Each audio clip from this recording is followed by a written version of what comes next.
제주도가 새로운 대중교통수단으로 수소트램 도입을 추진을 하고 있죠. 지난해에는 수소트램 도입을 위한 용역 예산이 도의회에서 전액 삭감됐는데 6개월 만에 제주도가 다시 예산 확보에 나섰습니다. 하지만 도의원들은 여전히 우려를 쏟아냈습니다. 송원일 기자입니다. 민선 8기 제주도정이 역점 사업으로 내놓은 수소트램. 제주시 노형동과 제주도청, 제주공항과 제주항을 잇는 11.74km 구간에 설치할 계획입니다. 제주의 그린 수소 산업도 키우고 새로운 대중교통 서비스도 제공한다는 구상입니다. 그러나 지난해 제주도의회가 수소트램 도입을 위한 용역 예산 7억 원을 전액 삭감하면서 제동이 걸렸습니다. 제주도는 올해 1차 추경 예산안에 수소트램 용역비 7억 원을 다시 편성하고 재도전에 나섰습니다. 그러나 도의원들은 여전히 우려를 쏟아냈습니다. 수소트램 건설 비용이 4천억 원을 넘다 보니 대중교통에 너무 많은 재정이 투입된다는 것입니다. 버스 준공연재 예산이 1,500억 이상이 투입이 될 것이고 향후에 그리고 버스 BRT 관련해서 2,300억이 예산이 더 소요되면서 이 교통에 너무 많은 예산이 들어가는 거 아니냐. 특히 사업비 1,500억 원을 투입하는 제주형 간선 급행버스 고급화 사업의 노선과 수소트램 노선이 중복돼 경제적 타당성이 떨어질 것이란 우려도 나왔습니다.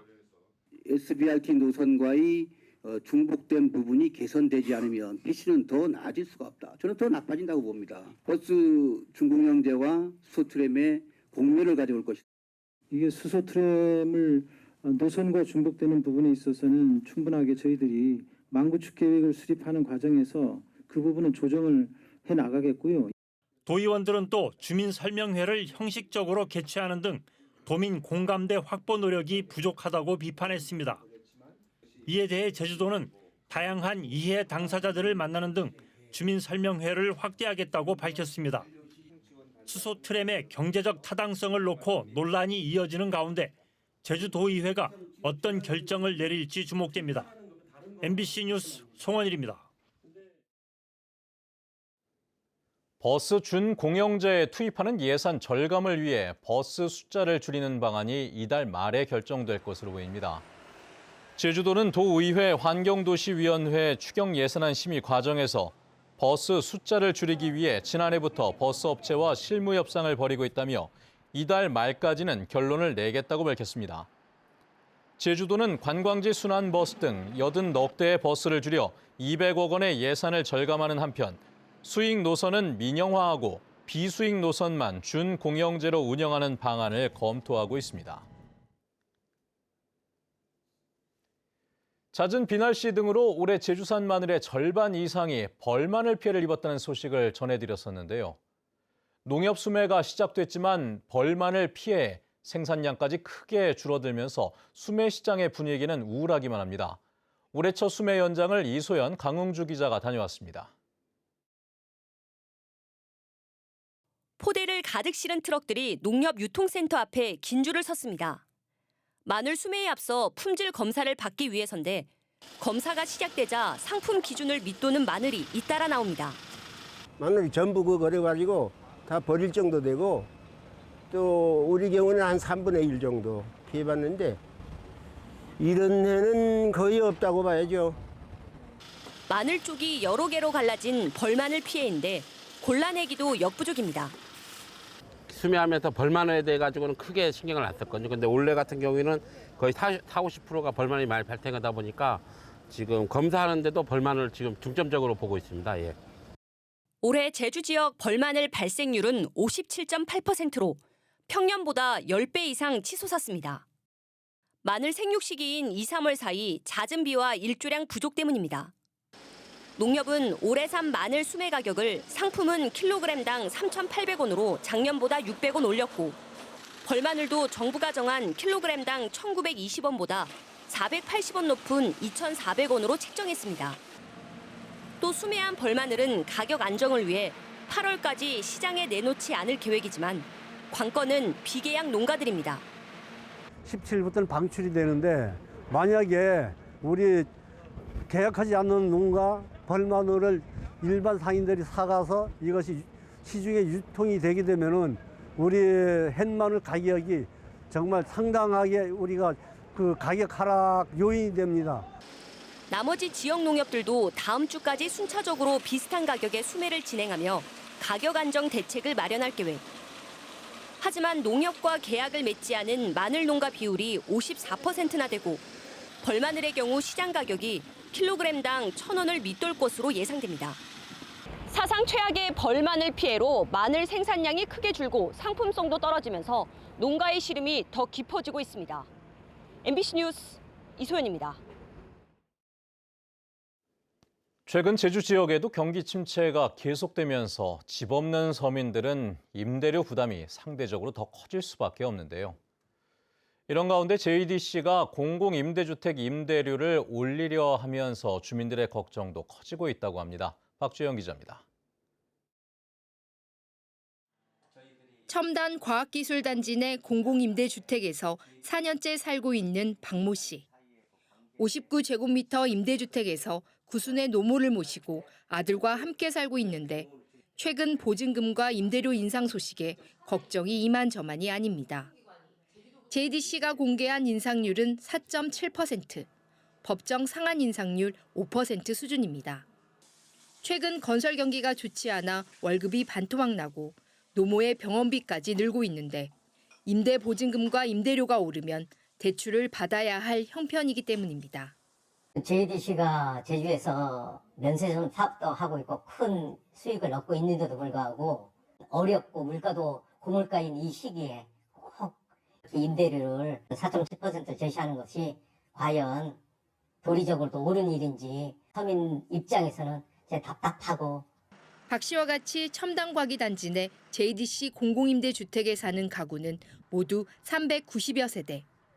JDC는 2년마다 임대료를 인상해 계약을 갱신할 수 있고 시세 조사 결과 시중가보다 임대료가 많이 저렴하지만 제주 지역 경기 상황을 고려해 인상폭을 결정했다고 밝혔습니다.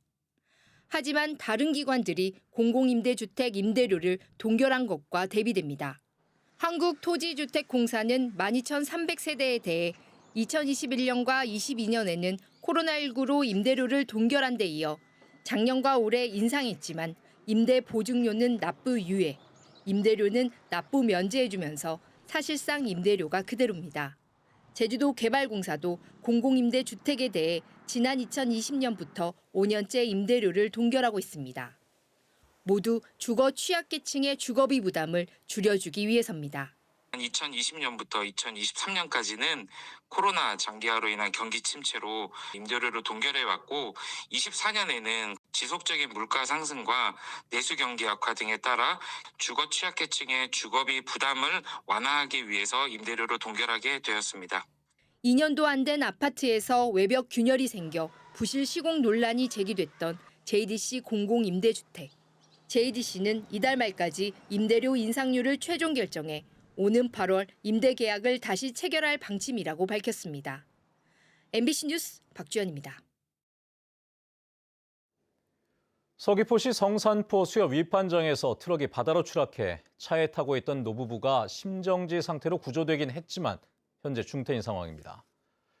부부 둘이서 밤새 잡은 옥돔을 배에서 꺼내 싣고 위판장으로 가던 길이라고 하는데요.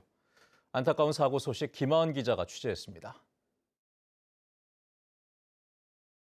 깜깜한 새벽 하얀 트럭 한 대가 수협 위판장 안으로 들어옵니다.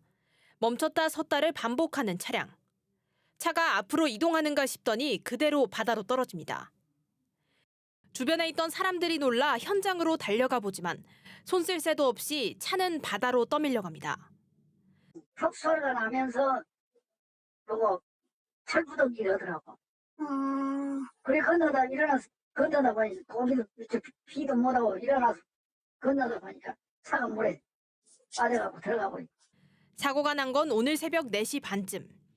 1톤 트럭 안에는 75살 남편과 67살의 부인이 타고 있었습니다. 추락 사고가 난 차량입니다. 이 사고로 차에 타고 있던 2명이 심정지 상태로 병원으로 이송됐습니다. 3.5톤짜리 배를 타고 다니며 둘이서 조업을 해오던 부부가 잡은 고기를 팔기 위해 이른 새벽 위판장에 나왔다 사고가 난 겁니다. 운전자 나이나 차량 속도 등을 봤을 땐 운전자 과실로 지금 추정은 되는데요. 아직 명확하진 않고요. 차량 감식이나 진술을 통해서 상세 조사할 예정입니다. 해경은 차체 결함 등 모든 가능성을 열어두고 블랙박스와 주변 CCTV, 목격자 진술을 바탕으로 정확한 사고 원인을 찾아낼 계획입니다. MBC 뉴스 김하은입니다. 정부가 내년도 의대 증원 규모를 이번 주에 확정한다고 밝힌 가운데 제주대 의대 정원 증원 학칙 개정안에 대한 재심의가 오는 23일 이뤄집니다. 제주대는 오는 23일 교수평의회를 열어 의대 정원을 40명에서 100명으로 증원하는 학칙 개정안 안건을 재심의한다고 밝혔습니다. 이번 재심의에서는 교수평의회 의원 31명 가운데 3분의 2가 출석하고 3분의 2가 찬성해야 안건이 통과됩니다. 한편 의대 정원 확대에 반발해 제주 지역 전공의 130여 명이 의료 현장을 떠난 지 3개월이 지났지만 여전히 복귀의 움직임은 없는 것으로 확인되고 있습니다. 제52회 성년의 날을 맞아 제주 향교와 정의 향교에서 전통 성년식이 열렸습니다. 성년식에는 외국인 유학생 10명이 참석해 성년 선서와 수훈 프로그램 등으로 진행됐습니다. 전통 성년식 행사는 제주 향교와 정의 향교가 주관하는 행사로 성년이 된 젊은이들이 성인으로 긍지를 갖고 어엿한 사회인이 되는 것을 축하하기 위해 해마다 5월 셋째 주 월요일인 성년의 날에 열리고 있습니다. 로얄 쇼핑 상인들이 건물 관리인의 독단적인 운영을 주장하며 경찰에 고발했습니다. 상인들은 제주도 의회에서 기자회견을 열고 전직 경찰관인 건물 관리인이 상인들의 동의 없이 관리인 자격을 연장하고 최근 관리비를 40% 넘게 올렸는데도 관리비 내역을 공개하지 않고 있다고 주장했습니다. 또 자식들을 통해 관리비 미납으로 소송 중인 상가와 오피스텔을 매입하도록 한 뒤 체납 관리비를 내지 않고 있어 경찰에 고발했다며 투명한 수사를 촉구했습니다. 제주 시내 한 요양원에서 팔다리가 묶인 채 발견됐다 숨진 노인에 대해 학대 판정이 내려졌습니다. 제주도 노인보호 전문기관은 조사 결과 팔다리가 침대에 묶여 있었는데도 2시간 동안 관리를 받지 못했고 가림막 없이 기저귀를 교체한 사실 등도 확인됐다며 노인 학대로 판정했습니다. 이 노인은 지난 2월 21일 요양원 생활실 침대에서 팔다리가 묶여 숨진 채 심정지 상태로 발견됐고 병원으로 옮겨진 뒤 다음 날 숨졌습니다. 자연재난 피해 복구를 전담하는 재해복구 추진단이 운영됩니다. 제주도는 최근 극한호우 등 기후변화로 자연재난 발생 빈도가 높아짐에 따라 전문 분야별 공무원과 민간 전문가가 협력해 복구사업 대응 능력을 전담하는 추진단을 꾸려 운영하기로 했습니다. 추진단은 총 7개 반으로 구성돼 행정부지사가 단장을 맡으며 피해 재발 방지와 피해 복구 설계 단계부터 공사 완료까지 체계적인 관리를 맡습니다. 제주에서 이달 들어 잡히거나 유통 중인 수산물이 방사능 검사에서 적합 판정을 받았습니다. 제주도는 지난 11일부터 17일까지 생산과 유통 단계에 있는 수산물 19건에 대해 방사능 검사를 한 결과 모두 적합한 것으로 나타났습니다. 제주도는 수산물 안전성 확보를 위해 지난해부터 방사능 검사를 모두 640건 실시해 적합 판정을 받았으며 도내 수협에 보급한 신속 측정 장비를 올해 6대 더 늘릴 계획입니다. 피서객들의 물놀이가 늘어나는 시기를 맞아 해경이 수상 레저기구에 대한 특별 단속에 나섭니다. 제주해경은 6월부터 7월까지 개인 레저기구 음주 운항과 안전장비 미착용 등을 집중 단속하고 레저기구 주요 출입항 지역을 중심으로 순찰을 강화합니다. 최근 3년 동안 제주해경이 단속한 수상 레저안전법 위반 행위는 모두 97건인데 안전장비를 착용하지 않은 경우가 31건으로 가장 많았고 운항규칙을 지키지 않거나 활동 시간을 어긴 경우도 23건씩이었습니다. 제주 종합경기장에 방치돼 견인됐던 차량이 강제 처리됩니다. 제주시는 자진 처리 독촉 안내문을 발송함에도 자진 처리하지 않은 차량 15대에 대해 다음 달 10일까지 처리 명령서를 발부하기로 했습니다. 이에 따라 해당 차량들은 공시 송달 절차와 차량 압류 등을 거쳐 폐차 등 강제 처리될 예정입니다. 뉴스데스크 제주를 마칩니다. 시청해주신 여러분 고맙습니다.